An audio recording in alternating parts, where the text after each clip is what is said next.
Welcome everybody to another episode of the Pierce Brothers. Today we're doing another campfire and we're discussing most durable, toughest, whatever you want to call it, handguns. So we've got quite a few good guns out here today we're going to talk about, and hope you enjoy it. Before we get rolling, if you'd like to support the channel, the best way to do that is by joining our channel. That is through YouTube, so it's easy to do. You just click the subscribe and then it'll show join. Gives you early access to videos before they go public. And if you're a VIP member, you get a monthly live chat. We'll keep adding benefits to the memberships as we go and kind of figure out how to add more stuff to make it valuable to you guys. But that is the best way to support us, and we appreciate all your support.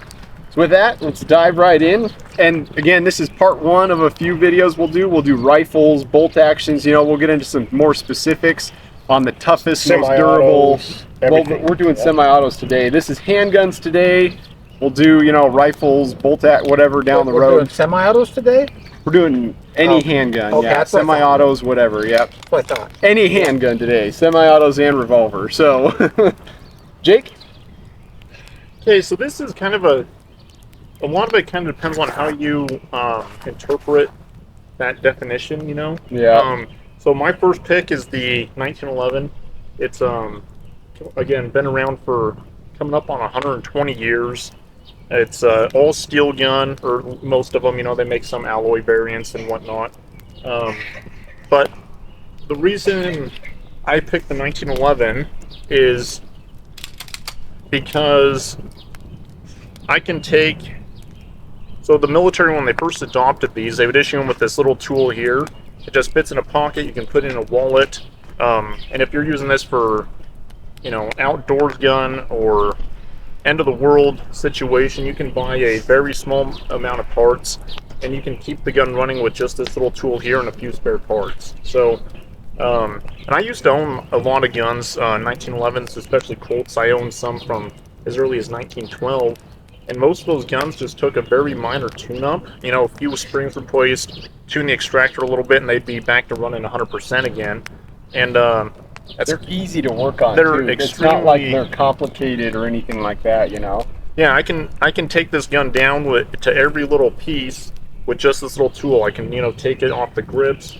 It's got a little punch on this end here that you can remove the firing pin, which again leads you, you can take out the extractor. You can also use it as a punch to punch out the little pin here that holds the mainspring in, pull that off. So every little thing down to the steer and everything, you can maintain this gun and keep it running for a lifetime with just a few spare parts and a tiny little tool like that. And you can do that in the field with just that little tool. So if, let's say, you're out canoeing and you swamp your canoe and get a bunch of mud or sand in your gun, you can disassemble it with that tiny little tool, clean everything, every nook and cranny of the gun, reassemble it, and your gun should be good to work again. So that's why I picked this, the 1911, just for ease of working on the design. So they're more maintenance heavy than, modern semi-autos, yeah. But they're so easy to work on.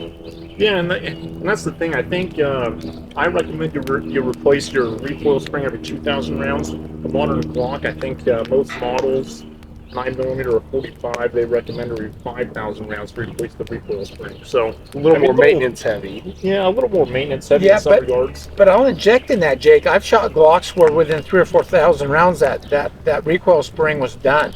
They quit closing and working. So I mean, maybe it's better, maybe not. The 40 caliber Glocks, generally, I think they recommend 3,000. So it kind of depends on the model, And 1911s, if you're getting to some of the smaller sizes, I mean, officers' models and some of the more compact ones, some of the springs you're supposed to be replacing every 500 rounds, So, I mean, it just depends on the model and caliber of guns, But generally speaking, maybe slightly more maintenance heavy, but they're easier to work on than a Glock, The Glock, you need a whole bench and punch and hammer and, so...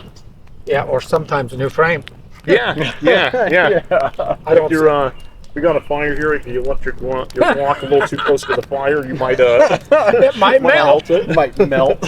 Well, I'd inject too on that, Jake. We talked about maintenance on that. It's really no different than maintaining your car. No, it's not. Changing oil and filter and air filter and tire rotation, just whatever. It's just maintenance. And yes, they are maybe a little heavier maintenance required than a lot of other modern autos. But man, the design is so good. That's the and like the extractor it's just a big extractor that you can tune that. There's no spring required for the extractor. It's lots of plus over a Glock. You can tune that just with that little tool. You can pull it out, tune the extractor. Let's see. I mean, just little things like that. It's just a really easy gun to work on, you know? So it's, yeah, very easy.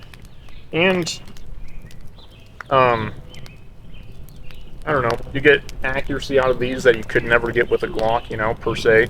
Yeah. So yeah, you can choose your level of accuracy from groups like this to, you know, ultra extreme reliability with, you know, but yeah. Well, in my generation, especially millennials and younger, really give the 1911 a hard time. You know, like, oh, that's a boomer. Yeah, it's a boomer gun. It's a boomer gun. It's outdated. No, you got to keep in mind, Jake's a boomer at heart. I am a boomer at heart. I'm actually the generation before the boomers, or before that generation. Earlier, yeah.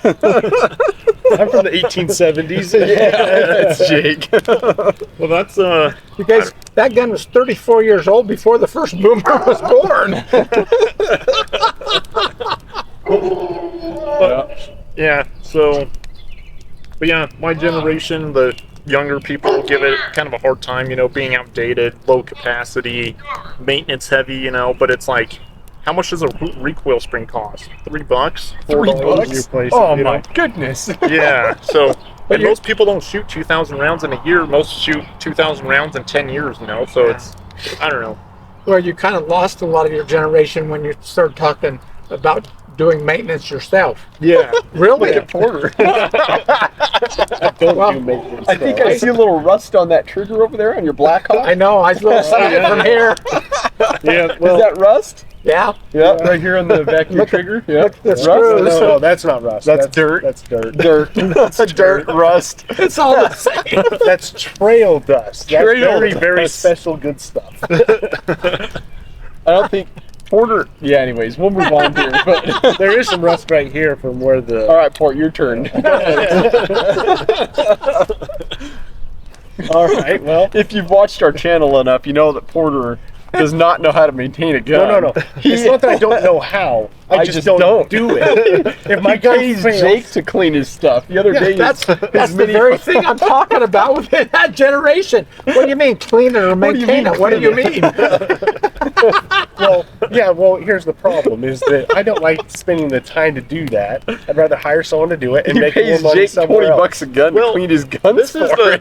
the thing about our generation. They're either the people like Porter that don't do any maintenance or cleaning, or they're the people that take their AR-15, have it in a nice handed take it hard apart case, and every then they time they shoot shoot it, and then it gets a brass mark from the brass hitting it. Like, my gun's scratched. What do I do to fix it? You know, like, it's one extreme or the other. Yeah. Well, anyways, on my first list, you know, I brought a revolver and an autoloader. I talked about the autoloader first. CZ75. This is my SP01 tactical. Had this gun for 7 or 8 years now, give or take. And I've only had to clean it well, no, actually, I've never actually cleaned it. I've oiled it a few times, but I've never actually sat down and taken it all the way apart, A to Z, and cleaned it. So, You hire Jake to do that. Oh no, Jake hasn't ever even touched this one either. So Jake and I were mentioning how dry it was at that one zombie shoot Well, we did. We were looking I've at it like, never had man, a this thing is malfunction in it. dry. I've had one where I limp wristed it and it kind of stovepiped a little bit or whatever, failure to feed. But that was one time and I limp wristed it. That was with laser ammo. Yeah, and it was with light shitty, ammo. weak ass ammo. And his gun was drier than the Sahara Desert. So. Yeah. So I Laser look at my ammo guns is- and say, if it can't run when it's dirty, I don't freaking want it. So anyway, but this gun I have probably 6,000 or 7,000 rounds through it now. Never have cleaned it. I've only oiled it. Okay. So occasionally, yes, once in a blue moon. So what brand of motor oil do you use on it? We've done that actually. Yeah, I we did know. that. We went over there, pulled out my dipstick, put it on, and then put the pistol back in the car. Thought I was kidding, didn't you? Anyways, if it can't run when it's dirty, I don't want it, because you know what? You're out in a gunfight and your gun winds up in the sand or the dirt and it doesn't freaking work, and then you die. So that's my thought or theory on it. Yeah. And I want to find out if it's going to run or not. If it's not going to run, then down the road it goes. Anyways, but I've never really actually ever heard anyone complain about the CZ75 being unreliable on any forums or anything else. Maybe Jake's probably heard of a few. I could complain from first-hand experience. But That's okay. just me. Well, I've never had first-hand experience with this. If you want a gun to fail, send it to Jake. Yeah. Jake will figure it out. He'll make it fail, you mean? He'll make it fail. I've got the worst luck. About 50% of the guns I buy They fail. don't work. They don't work out of the box. Jake has seriously had some seriously bad luck. All right, my turn. Anyway, but yeah, that's my top pick for like an autoloader handgun. Like if I was gonna really go into a gunfight or something, that's what I would choose as a CZ75 any day of the week. I might emphasize something before we go further too. The guns we're choosing are not the top reliable handguns. They're not. They're not the only reliable handguns. There's a myriad of super reliable handguns out there. We're just highlighting a few of our favorites for whatever reason they may be. So I emphasize that. Yeah. We're not saying these are the most. We're not saying that they're the only reliable ones. Not at all. So just keep that in mind. Yeah, and that's why I was saying, like, it depends on how you define it. You Yeah, know, because it does. Yeah, Because that's so subjective. it is. Yeah. It is very And it subjective. depends on what you want with your handgun, Yep. So, All right, Joe, your turn. I chose the Smith & Wesson M&P. The M&P 2.0. 1.0s were reliable as well. This one in particular, we've mounted a few optics on it for torture tests. So you should go watch those videos. I still have the Trigicon RMR on there from that torture test. Still working good? Yeah, performed extremely well, and that RMR will stay on there forever because it's Until it breaks. until it dies or whatever. But no, I mean, we drug it, we dropped it on steel, we put it in mud, water, you name it, we did it all, and it performed very well. So this combo here to me is the best end of the world apocalypse gun, Type yeah. gun. And it performed well in the mud. It had one malfunction, Jake. Do you remember? yeah. I don't remember. It One was or two, I can't remember. yeah, failure to feed or something. There was just a lot of mud in there. So we didn't dip it or clean it off after we drug it through the mud. So it was caked in mud. Anyways, go watch that video if you haven't. It's the Trigicon RMR torture test. It was on this M&P. This is the Spec series from 2023, the fall of 2023. Anyways, but yeah, the M&Ps, they perform really well in torture tests. So that's my kind of end of the world gun there with that optic in particular, because it's Trigicon or bust. Trigicon or bust. Trigicon makes some great stuff. Yeah, they do. And Yeah. the Vortex did pretty well too. We drugged that through on another M&P. Again, that M&P performed well, but the Trigicon did better than the Vortex. Go watch my video on pistol red dots for a good in-depth dive into how they all performed. But Well, I'll interject something. I've owned a couple of M&Ps now. Never had a single malfunction with any type of ammo in them. I've had malfunctions in Glocks, but never in an M&P. Yeah. So Correct that though. The You only- had that one that was with mine at that Oh. firing line, that was Joe's gun, though. and that was You were shooting Well, it. and it was the Yeah, that see, was Jake the- has bad luck. Jake has bad luck. That was the carry comp model. It has that integrated compensator in the slide, and that cut was just putting a lot of powder back into the slide area. Yeah. And it was getting pretty dirty. We were about 700 rounds without cleaning it and oiling it at that point. And it was just sticking up enough that it wouldn't go all the way into battery. There was just enough gunk. So you'd go click Well, and it wouldn't yeah, do the anything. shove on those Yeah. M&Ps, they got that, and Glocks for that matter, they have that sharp 90-degree angle with that barrel where it Yeah. locks in the Stops a lot. slide. Yeah. And that stuff was just shooting it right back into that barrel locking area, Yeah. Yeah, So it that worked was perfect until it decided to Yeah. quit, and then it Yeah. just it was And done. then it was every couple rounds it was having Yeah. that issue. and you guys did a quick clean Quick on field it. Yeah. cleaning, Yeah, and then it did was fine. Yeah. So we Yeah. just wiped that off, oiled it, and it was good to go. But that was about 700 rounds with no cleaning or oil. So I don't like comp typically, guns, though. So what's that? that's why you don't get a comp gun. Yeah, they just don't. Generally there's more gunk that blows back. So you In a got more- rifle, it's okay because you kind of figure to clean like an AR-15 or something Yeah. more often. But in a I don't handgun, know. I didn't clean my BCM for almost 3,000 rounds and didn't have an issue with it. I oiled it after 1,000 rounds, Well, and that thing performed really well. rifles But are slightly different They because are like different they have animal. a closed up gas system and it's that's far enough forward. Yeah. Mhm. So yeah. Anyways, so that's my first pick, the M&P from Smith & Wesson. All right, Dad. Dad? So I know that so far we've been talking autoloader, and autoloader. Well, I was going to do a revolver first, I but I thought know. I'd do the auto. I know. I got to give you guys a hard time. So, a gun that's very near and dear to my heart is the Colt single action. This is a second generation 44 special. Shoots incredibly well, but you know, going back, I have reports from England wherein they had one instance where they fired 60,000 rounds through these with no malfunctions. Pretty amazing. The other thing was they didn't expect them to fire 1,000 at a time. They would fire them and clean them because they were black powder. They'd maintain them as normal and just kept firing. Colt, interestingly, I have spec sheets from their 1970s, and they part of the standard on that was 10,000 rounds. And so, you know, now throwing my own experience, and yeah, I mean, I've got many guns that have gone well over 10, even 20,000 rounds, and never broke anything on them. Part of the key is knowing how to use them. Some people say, well, look how many of the old Frontier guns had a reputation for breaking or whatever. Well, yeah, but you know, this poor gun has been the most abused gun in history. I mean, they throw them in the dirt, they'd fast draw them without knowing what they're doing, amateurs, if you will. But they're just an extremely rugged, Cowboys reliable. are rough. Cowboys were rough on guns. Well, Cowboys not are only- rough on equipment. Not only cowboys, but people that were trying to outdraw Matt Dillon on Gunsmoke in their front living room, you know. And there's a few other things to mention too. One is the early guns. Of course, they had the inside priming, which actually that cartridge looked like it was copper case with inside priming, Benet priming, and they looked like a 22 rimfire. There was no visible primer in the back, even though they were centerfire. But they had to have a super heavy mainspring on them. That played havoc on the hammer notches. So if you brought the gun to cock and let the hammer slip from under your thumb, I mean, all that mainspring power would take the trigger and either the half cock notch or the safety, Sear it the off. so-called safety notch, break the tip of the sear, the trigger sear, or the notch of the hammer.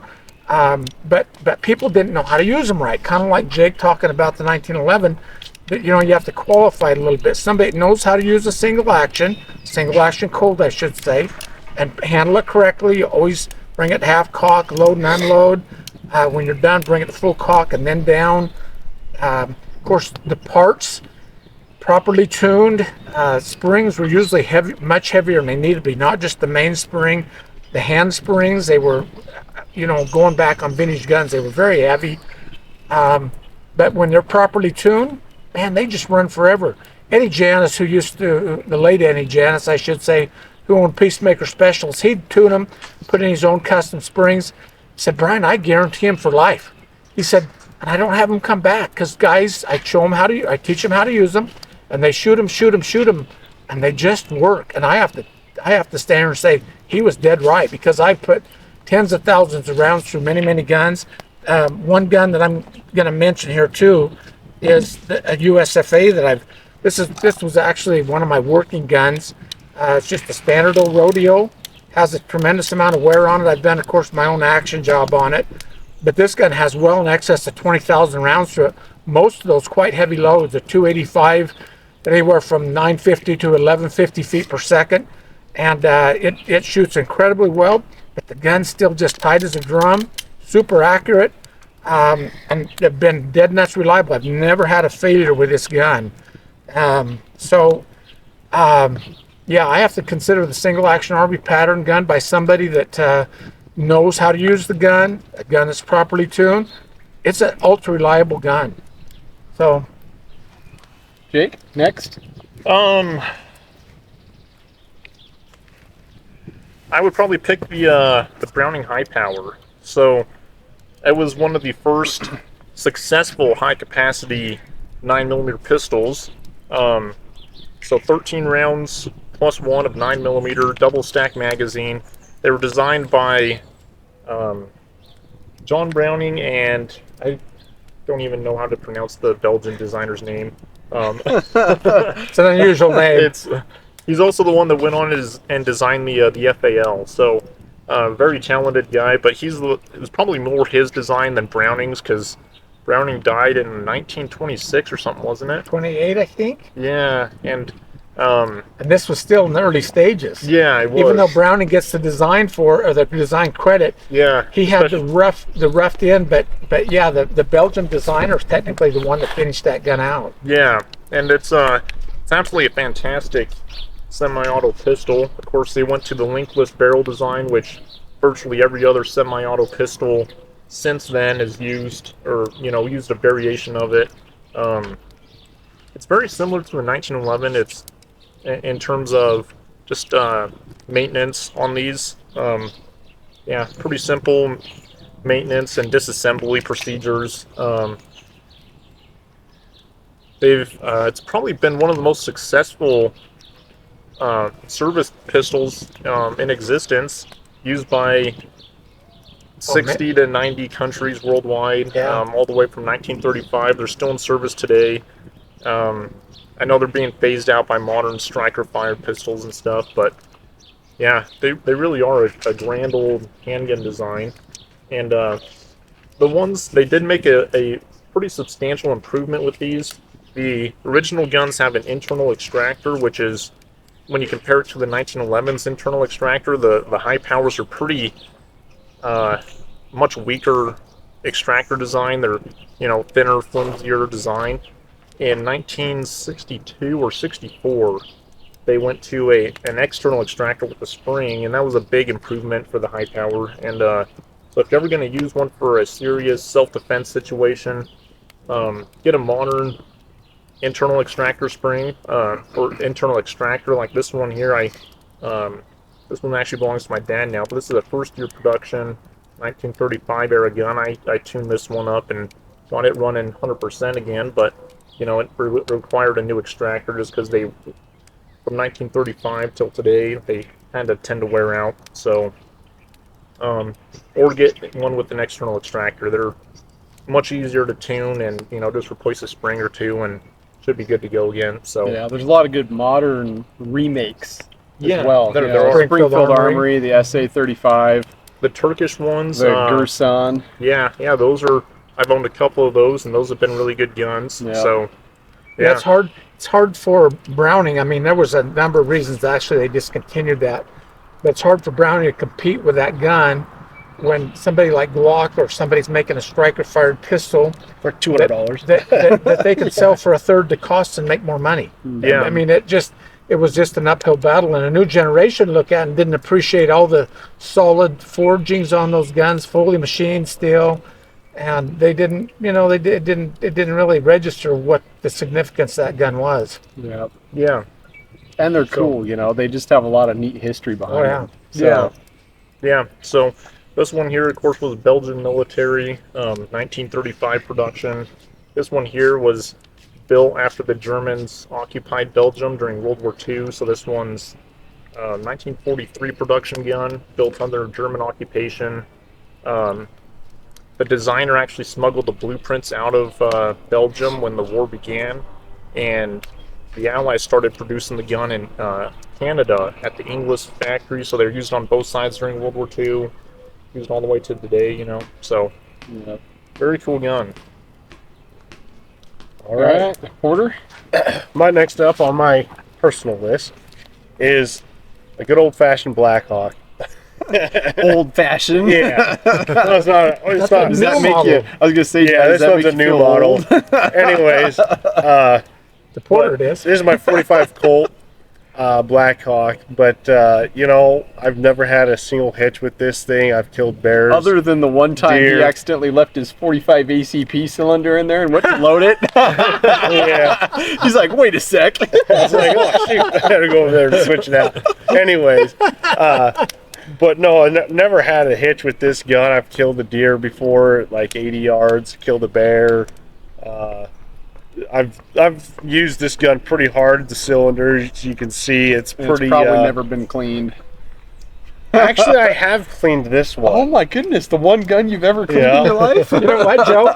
I made him clean that gun. He first got it. The reason why is we actually did a barrel break-in. So every shot, he had to clean that barrel, followed with a jacket, a bullet, light oil, and so forth. He had to clean it like 20 times, and I don't think he's cleaned it since. Yeah, no, not since. So, anyways, but it's one of my favorite handguns when I'm up riding the mountain, or if I'm up hunting or something, and if I want to carry a handgun as bear defense, or just, if I want to shoot a deer or an elk with it, this is my favorite handgun to take with me. I bounce back and forth between that and my Blackhawk 357, and then my mountain gun, my Smith & Wesson mountain gun 45. I kind of bounce back and forth between those three different guns, but honestly, I probably carry this one the most out of the three. But yeah, I mean, I've not heard too many people have it, except for Jake. Problem with the new model Rugers. Yeah. Again, Jake and his bad luck. Jake and his bad luck. But they're incredibly tough. The design is really tough. I mean, you can pound nails with it all day, and then it would still shoot. That kind of toughness. But yeah, I just had a whole lot of good luck with these, and being a new model, you can carry 6 in it, so that's always a convenient thing. Get that one extra shot, and not that you typically need the extra shot, but in case you did, or just less likelihood that you'll go off and blow your leg off. So there's always that. But yeah, that's my second pick, more or less. So. My next pick, not really in order, but another Ruger here is the GP100. Another tough made gun by Ruger. Shot a lot of the rounds through this, and it's actually my wife's gun, but I think I shoot it more than she does. But yeah, I mean, it's got a nice lightweight frame on there, easy to carry, easy to shoot, double action, 357. Good mountain gun if you're going to be out and about in the woods. 4-inch barrel. So yeah, 4-inch barrel. Easy handling. It's really a handy gun. But yeah, tough gun, reliable, and fun to shoot because it's double action. So that's my next pick. Yeah, I got a comment. I have a couple of GP100s. One of them, man, that thing's had a lot of rough rounds put through it. And what I mean by that, it was a test gun for quite a few years, actually. I mean, just an immense number of rounds put through it.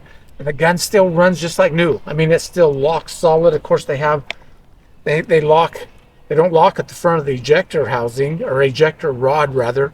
They lock at the crane and of course at the breech end of the cylinder.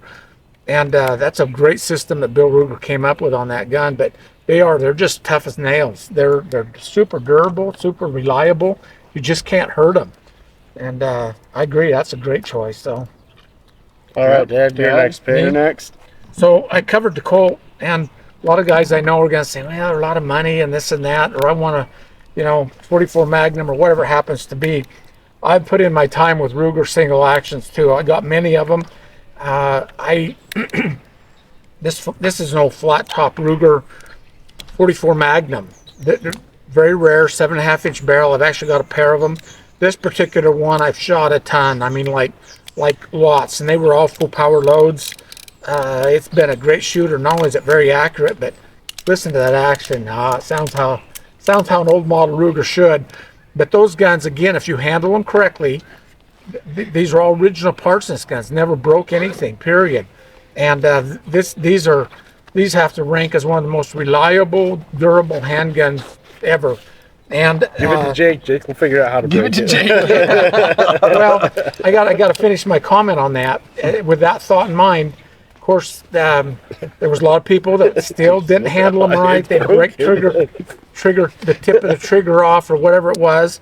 And Bill Ruger in 1973 developed the new model Blackhawk, which they basically, you can turn the cylinder with loading. When you open the loading gate, I won't get into the design of it, but it has the key feature is it has a transfer bar that transfers the hammer energy to the firing pin fires. When you release the trigger, it's spring loaded, goes forward. That transfer bar drops down, and the cutouts in the hammer basically cover or prevent contact to the firing pin in the frame. So essentially, you got a gun that can carry 6 rounds completely safe in. You can hammer that hammer all you want. You can drop it, whatever. It's not going to go off. But these prove to be an extremely reliable action. In fact, as much as it pains me, I have to say, might have a slight edge on the old model. And the reason I say that is I've never broke anything in this gun, but I did used to shoot a pair of Super Blackhawks a lot, 44 mags, of course. And one of those I broke the trigger on, not the tip of it, but where the frame screw goes through the trigger, broke right in half right there. And the new model actually can't happen to, basically. But you know, like any company, Ruger has struggled with quality control where a gun gets out that's got maybe an issue or two here and there. But generally speaking, when this design, when everything's right on these, they're incredibly tough, reliable guns, and they're very affordable when you consider the cost of a Ruger single action. Man, it's a great gun for the money, virtually unbeatable. So the great thing about them too, the Ruger single actions, you got adjustable sights, so you can sight it into whatever your load is. You know, if you're out packing in the mountains, you've got your heavy bear load or something in there, you can have that thing sighted in exactly with those loads. Whereas, you know, a traditional single action, if you change loads, you're going to change your point of impact, you know, and so, yeah. Yep. Jake? I'm going to talk about a black powder gun. Before the most reliable black powder gun. Yeah, well, that's the thing is like, depending on what you're looking for, you know, so you could be looking for a reliable black powder revolver, and in that case, I just got my 1860 Army. This is a new birdie, but I had Goons Gunworks work over this one, so it's got the correct length arbor. These are better than the original Colts in terms of steels, so that's a upgraded plus there. So if these are set up right, the open top Colts, you know, with the correct length arbor and the wedge system all the way it should be set up, the way it should be, these will last pretty much your lifetime. And Goons Gunworks went ahead and did, you know, other stuff like coil spring actions and stuff. So you should never break a spring in this gun either. And yeah, it's proven to be very reliable. He's also does like a cap post, things like that, so you won't get cap jams. And yeah, so if you're looking for a very reliable cap and ball revolver, you could buy your birdie, send to him. You could buy like a Ruger Old Army, isn't that what they call that? Yeah. Those are pretty reliable out of the box. So I mean, there's a few different options there. So yeah.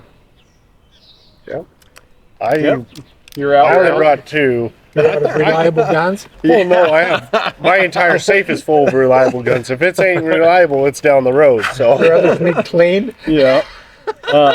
My last one I wanted to mention. So Glock, you know, they've been around for a long, long time, and there've been a lot of people that have made copies of Glock. You know, Glock has a great track record, and a lot of these copies have issues. You know, we've shot quite a few different Glock clones, and they haven't functioned well. But Ruger came out with the RXM here a little bit ago. We've got 1,200 rounds right now. No malfunctions, shot flawlessly. It's been accurate, reliable, easy to shoot. And go watch our full videos on that. You know, we've got our full video, and then we have a 1,000-round review. But no malfunctions yet. We'll keep putting rounds through it and see. Yeah, I mean, you know, guns have malfunctions here and there. Right. It just happens, you know. But so far, it's been perfect. And I've had a lot of malfunctions with Glocks, and I think the Ruger RXM solves a lot of my complaints with Glocks. You know, the sights, the grip angle, some of those other features. That gun's definitely more ergonomic than a Glock. Way more ergonomical. So better than a Glock in my opinion, but of course the track record isn't there yet. So it is better than a Glock. It is, but we're going to keep putting rounds through it. You know, I mean, Glocks have been reliable forever, and anyways, but that's one I wanted to mention. The best Glock clone out there is the Ruger RXM that is actually better than a Glock. So, anyways, Dad? We own Glocks. So yeah, we do. We own shooting own Glocks. And something else, something else I'm always telling my boys too, we don't have a dog in the fight, so to speak, on this. In other words, we don't have stock in a company. If a gun's a good gun, doesn't matter who makes it, a good gun is a good gun. So anyway, okay, so my last choice is not gonna come as any great shock to anybody, or it shouldn't. There was a day when I shot double action revolvers a lot. And I don't, a couple of reasons, I don't shoot them as much today as I used to, but I'm going to talk about the Smith & Wesson end frame. Here's a really early Smith & Wesson first model hand ejector, or what you probably more commonly know as a triple lock. This one's rare in that it came with a 4-inch barrel. Of course, it's chambered in 44 special, very classic gun. And these guns have just proven to be ultra reliable. And this gun, of course, evolved into many other models that it came out in, of course, what's commonly known as the Smith & Wesson registered Magnum, or the 357 Magnum, as they called it. That was a amazing gun, very, very collectible. Smith & Wesson collectors go crazy over that, but they were they were extremely reliable guns. Now, fast forward to post-war, and of course, they went to the short action.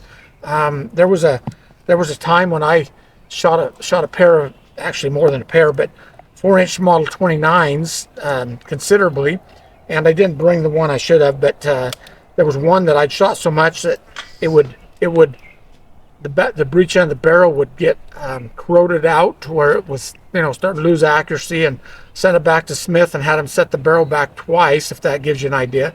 The last time I went back, I'd sheared off the pins that basically the hammer and trigger, actually only the hammer, sheared that one off that it pivots on. That's a very difficult repair to do yourself, and the factory, of course, does them, at a modest cost. But anyway, I sent that gun back, and at that point, I retired it to, after how many full power loads, I don't know, but it was a lot.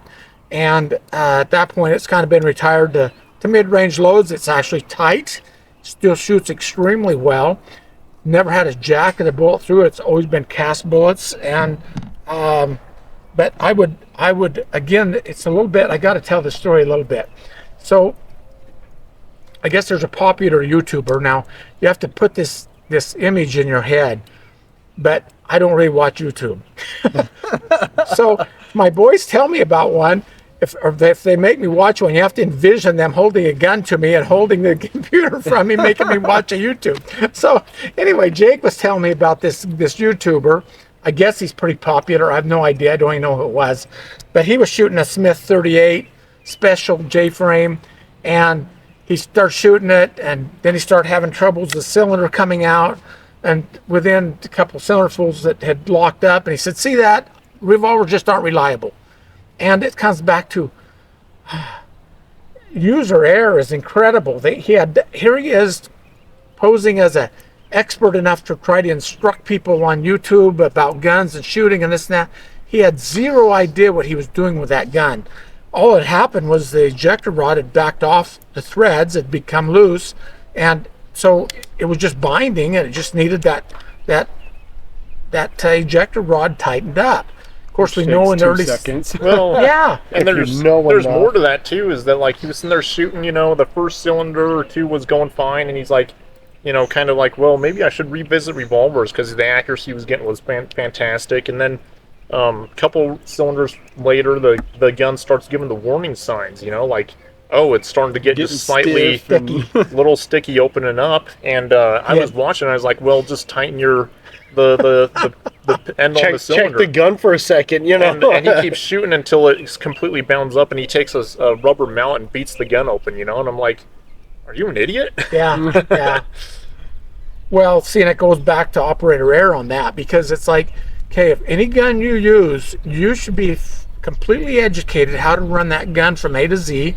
If you're having a problem with it, you should immediately know. And I would say, go look at some of the really, really popular competitive shooters that shoot revolvers, whether it be a Cowboy Action competitor or Jerry Mikulek or whatever. I mean, man, he runs guns incredibly fast, incredibly high volume. You don't see him having problems like that. I mean, again, it's get familiar with your gun, how to maintain it, how to use it, key features to watch for. But these guns, they've proven to be dead nuts reliable for me, and yet I know how to use them. I remember, real quick, I won't make this too long, but I remember hunting in Alaska, and I had a Native American packer and my guide, and we were way up, I mean, middle of nowhere, flown in, planes, had packed on the mountain for a couple of days, and he had on a Smith Model 29, and the packer did, and I said, so, let me look at your gun. We pulled it out, started looking at it, and it wouldn't cock it, and it wouldn't turn the cylinder. And he goes, yeah, it's just a single. You have to shoot it and then take your cylinder out and turn it to the next one. I'm like, who worked on this gun for you? And so we laid out one of our sleeping bags, and we were 2 weeks living out of the pack. We laid out one of our sleeping bags, came up with a screwdriver. I dropped off the side plate, pulled out the parts, arrested the handspring, which is all that the problem was. Somebody pulled it apart, didn't know what they were doing, put it back together, and the handspring had not been properly engaged on the hand. So that was the only problem with the gun.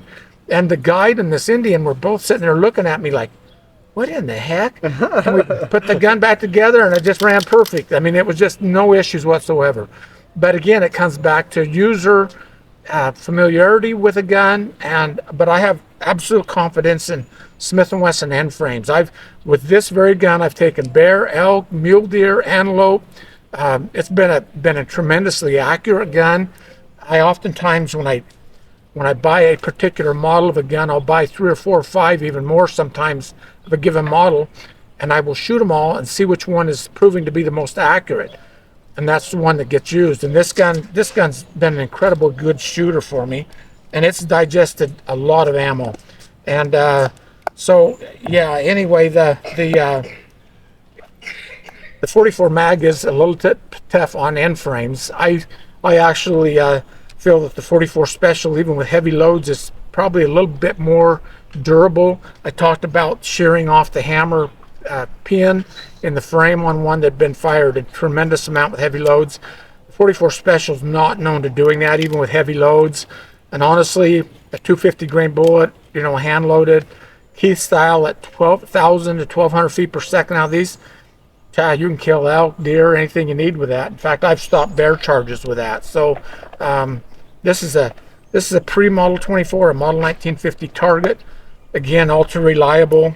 So that's again, it's user responsibility to keep a gun running. But man, the end frames are fantastic guns. They really are. So there you have it. All right, let us know in the comments what your favorite, most durable gun is that you own, and what your go-to gun is, so to say. And then stay tuned for more of our most durable guns videos as we keep going into this series.